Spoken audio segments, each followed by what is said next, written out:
ETF index mutual funds నేర్చుకుని stock మార్కెట్లో రాణించాలనుకుంటున్నారా? వెంటనే ఈ నెంబర్కి కాల్ చేయండి.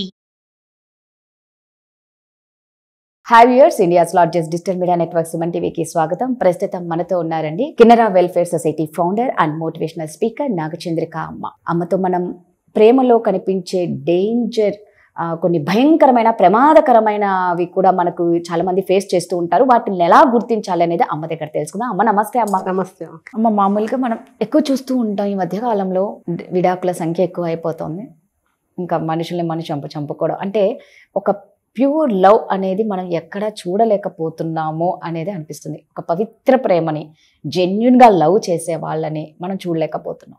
మీ కాలంలో అయితే నాకు తెలిసి చాలా మందే ఉంటారేమో ప్యూర్గా లవ్ చేసే వాళ్ళు, ఒక జెన్యు. ఇప్పుడు అంతా కలుషితం, అన్నిట్లో కలుషితం. ఈ ప్రేమలో అయితే ఇంకా బీభత్సమైన కలుషితం. కొంతమంది ఉంటారమ్మా, చాలా రేర్గా. అంటే నేనేమంటున్నా అంటే దగ్గర ఉంటేనే ప్రేమ అనేది స్ట్రాంగ్గా ఉంటుందా వాళ్ళ రిలేషన్? లేదు, దూరంగా ఒకరికొకరు దూరంగా ఉన్నా కూడా కొంతమంది రిలేషన్ చాలా స్ట్రాంగ్గా ఉంటుంది. రోజు నీ దగ్గరికి ఏం వచ్చి నీతో ఉండాల్సిన అవసరమే లేదు, జస్ట్ మాటలు వాటిలతో. అంటే ఎందుకమ్మా ఇంత దగ్గరగా ఉన్న ఈ రిలేషన్ స్ట్రాంగ్గా ఉండలేకపోతుంది ఎక్కువ మందికి?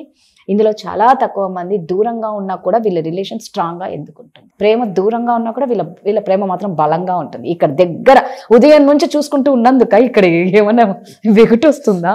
అలా కాదు. ఇక్కడ ఇప్పుడు ప్రేమ అంటున్నావు కదా, నువ్వు నిజంగా ప్రేమిస్తే అది ఎట్లా గొడవ పడుకుంటాం? అవతల వాళ్ళు చేసిన తప్పును కూడా ప్రేమిస్తారు. మనం ప్రేమించినప్పుడు, వాళ్ళు ఇష్టపడినప్పుడు ఆ ఇష్టం అన్నీ ఉంటాయి అందులో. వాళ్ళ తప్పు కూడా మనకు తప్పుగా అనిపించదు, క్షమించాలనిపిస్తుంది.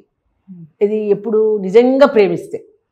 ఇప్పుడు మనం అంటున్నాం, ఇప్పుడు భార్యాభర్తలు రోజు గొడవ పడుతున్నారు.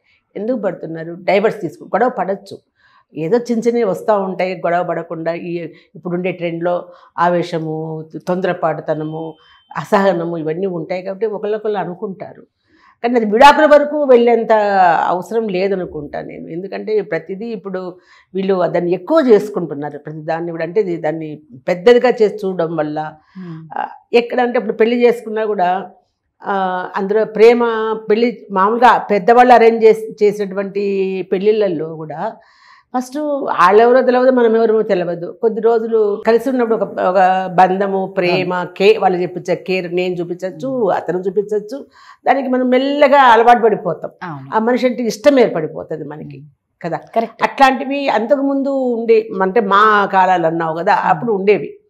ఏదైనా ఒక పెళ్ళి అయినప్పుడు ఎటువంటి పరిస్థితిలో ఉన్న అవతల వాళ్ళు దానికి ముడిపోయారు, దానికి ఏమంటారు అటాచ్ అయి ఉంటారు. వాళ్ళు దాన్ని వదిలించుకోలేరు అసలు. ముందు ఏమన్నా కానీ పెళ్ళి చేసుకున్నాం, అతనే నా భర్త, అతను ఈమె నా భార్య, ఏదో చిన్న చిన్నవి వచ్చినా కూడా మనం వదులుకోకూడదు అనేది ఒక బాధ్యతగా ఉండేవాళ్ళు.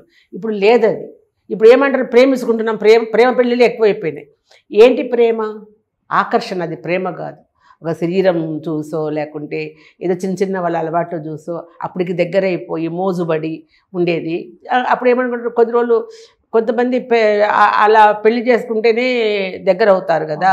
కాబట్టి పెళ్లి పేరుతో మోసం చేసి అది ఇంకా ఒక అనుభవించిన తర్వాత ఒక 5-6 నెలల తర్వాత మోజుపోతుంది. అప్పుడు ఏమవుతుంది, ఇక ప్రతి వాళ్ళు చేసే ప్రతి పనిలో తప్పు కనపడుతుంది. ప్రతి పనిలో తప్పు కనపడుతుంది. ఏదో ఒకటి అంటము, వాళ్ళని గాయపరచడము స్టార్ట్ అవుతుంది. నువ్వు ఇట్ట చేసావు, నువ్వు అట్ట చేసావు అని అంటాము. ఒక్కోసారి వాళ్ళ ఆకారాన్ని కూడా గురించి కూడా మాట్లాడే భర్తలు ఉంటారు. నువ్వు ఇట్లయిపోయావు, అట్లయిపోయావు, ఏం బాగలేవు, నువ్వు ఎందుకు ఆమె అట్లా అయింది అని ఎవడన్నా ఆలోచిస్తున్నాడా? నీ పిల్లలకి తల్లి అయిన తర్వాత, ఇవన్నీ అయిన తర్వాత, ఎట్లయినా డెలివరీ అయినాక ఆడవాళ్ళ రూపం మారిపోతుంది. దాన్ని ఎందుకు నువ్వు స్వీకరించవు?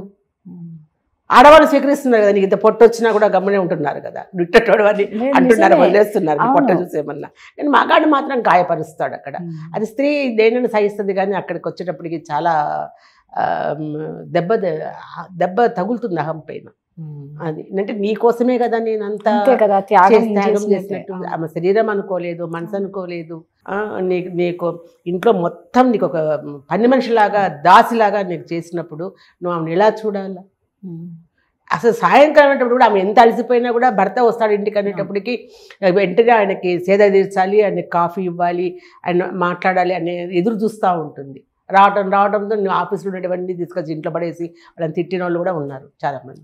అనేటప్పుడు ఎన్నాళ్ళు సహిస్తారు ఎవరైనా కూడా. ఏమైతే లాస్ట్ డైవర్స్. మళ్ళీ ఇంకోటి ఏంటంటే వీళ్ళ పెద్దవాళ్ళ గురించి వాళ్ళ గురించి గొడవలు స్టార్ట్ అవుతాయి. మీ అమ్మ రావద్దు, మీ అక్క రావద్దు, ఎక్కువ అది ఆడవాళ్ళతోనే వస్తుంది. మగాళ్ళు ఏమనరు, మీ అమ్మ రావద్దు, మీ అక్క రావద్దని వీళ్ళే అంటారు, ఆడవాళ్ళే మొదలవుతుంది. ఎందుకంటే మొగుడొక్కడే కావాలా, వాళ్ళ వెనకబడి ఉండేటోళ్ళు వద్దు వాళ్ళకి. వాళ్ళు ఏదైనా వచ్చినా వీళ్ళు వాళ్ళకి ఏదైనా చేసినా వెంటనే గొడవలు పడ్డం చేయడం, నాకు వద్దు నువ్వు అని చెప్పేసి వెళ్ళిపోవటము. వీళ్ళు బాగాలే ఉంటారు, మధ్యలో పిల్లలు బలైపోతారు. పిల్లలు ఉన్నారు మనకి, పిల్లల కోసమన్నా మనం ఇట్లా ఉండాలి అని కూడా ఆలోచించడం లేదు ఈ మధ్య. ప్రతి ఒక్కరూ గొడవ పడ్డం, వెళ్ళిపోవడము, విడాకులు తీసుకోవడము, డైవర్స్. ఏం చేస్తావు డైవర్స్ తీసుకొని? నేను ఒక్కటి అడుగుతా, నువ్వు డైవర్స్ తీసుకొని ఏం చేస్తావు? మళ్ళీ ఇంకొక దగ్గరికి పోతావా, ఇంకొక దాని దగ్గరికి పోతావా? అక్కడ కూడా అదే కదా. ఏదైనా మొదటిసారి ఉండే ప్రేమ, ఇది రెండు వాళ్ళ దగ్గర రాదు ఎప్పుడు కూడా. అట్లాంటివి ఉంటాయి. మరి అట్లాంటప్పుడు నువ్వు ఎందుకు ఆలోచించుకోకూడదు? మీరు అక్కడే ఎందుకు అడ్జస్ట్ కావడానికి ప్రయత్నం చేయకూడదు? కొంతమంది దూరంగా ఉన్న వాళ్ళ లవ్ రిలేషన్ చాలా స్ట్రాంగ్ గా ఉంటుంది. ప్రేమ అదే నిజంగా ప్రేమిస్తే ఆ మనిషిలో లోపాలు కనిపించవు. అతని గురించి ఆలోచిస్తాం మనము. ఎందుకంటే అతను చూపించిన కేరు అదంతా మొత్తం ఎక్కడ పోదు రాదా, ఎప్పుడు వస్తుంది ప్రతి క్షణము. అంటే తన ఆత్మతో సహా కంప్లీట్గా వాళ్ళని ఇది అయిపోయింటుంది ఆమె. అతనిలో లోపాలు కూడా ఆమెకు గుర్తుండవు. తనని అవమానం చేసినా, దూరం పెట్టినా, ఏం చేసినా సరే వాళ్ళ మీదనే మనసు లాగుతుంది. అది నిజమైన ప్రేమ అంటే. ఇద్దరిలో ఉంటేనే అంతే. కానీ ఈ ప్రేమలో మాత్రం డబ్బు కానీ, తర్వాత శారీరక సుఖం కావచ్చు, 24 గంటలు అతనితో ఉండాలని కానీ, ఆమెతో ఉండాలని కానీ ఏది ఉండదు దాంట్లో. ప్రేమ ఊహ, అతన్ని ఊహ, అతను ఒకప్పుడు చూపించిన కేర్, అతను ఒకప్పుడు చూపించిన ప్రేమ, అందులోనే మునిగిపోయి బతుకుతారు వాళ్ళు. అది రావాలని ఏమీ లేదు, దూరంగా ఉన్న అది నిజమైన ప్రేమ అంటే. దాంట్లో డైవర్స్ ఉండవు, ఏముండదు, గొడవలు ఉండవు, దూరం పోవడం ఉండదు. కానీ అది ఇద్దరిలో ఉండాలి, ఒక్కరిలో ఉంటే ప్రయోజనం లేదు. మొదట్లో చూపించి అంత చూపించి తర్వాత మధ్యలోకి వచ్చిన తర్వాత వదిలేసే వాళ్ళు ఉంటారు. అప్పుడు ఇతర వాళ్ళు ఏమైపోతారు? కట్టుకోలేరు అసలు. స్ట్రాంగ్ వాళ్ళైతే బతుకుతారు, మళ్ళీ జీవిస్తారు. వీళ్ళతోనే కాదు కదా మనము. వాళ్ళు ఉంటారు, జ్ఞాపకాలలో ఉంటారు, వాళ్ళని ప్రేమిస్తారు. ఇప్పుడు ఇంకొకరిని స్వీకరించలేరు, వాళ్ళు బతుకుతారు. కానీ ఇంకొకరైతే చచ్చిపోతారు. అంతే కదా, అంతే. అది మనసు అంత బలహీనమైపోయి ఉంటుంది అప్పటికి. ఇట్లాంటివి జరుగుతాయి. కాబట్టి దయచేసి ఎవరైనా కూడాను ప్రేమిస్తే నిజంగా ప్రేమించండి, నాటకాలు వేయద్దు, మోసం చేయద్దు వాళ్ళని. అది నిడిహో ఆడవాళ్ళు కావచ్చు, మగవాళ్ళు కావచ్చు. జీవితం ఒక్కటే. అదే మళ్ళీ మళ్ళీ మళ్ళీ పుడతామో చస్తామో ఎవరికి తెలియదు. ఉన్న ఈ జీవితంలో వాళ్ళని మోసం చేసి, వాళ్ళని హింస పెట్టి, వాళ్ళని చంపేసి, ఇలా రేపులు చేయించి, ఇట్లా చేసి ఏంటి జీవితం మీద అసలు అవసరమా జీవితానికి? నిజమే. అందుకని చెప్తాను, ఎప్పుడు చేయద్దు ఇట్లాంటి పనులు అని చెప్పి. కరెక్ట్. నిజంగా ప్రేమిస్తే అందరు జెన్యున్గా ప్రేమించండి. నిజంగా అమ్మ చెప్పినట్టు నాటకాలతో మనుషుల ప్రాణాలు తీయకుండా, వాళ్ళని మోసం చేయకుండా, వాళ్ళు పక్కన సూసైడ్ చేసుకునే దాకా ఎవరు, అది ఆడా కానీ మగా కానీ ఎవరు చేయకుండా ఉంటే హ్యాపీగా ఉంటుంది. థ్యాంక్ యూ అమ్మ.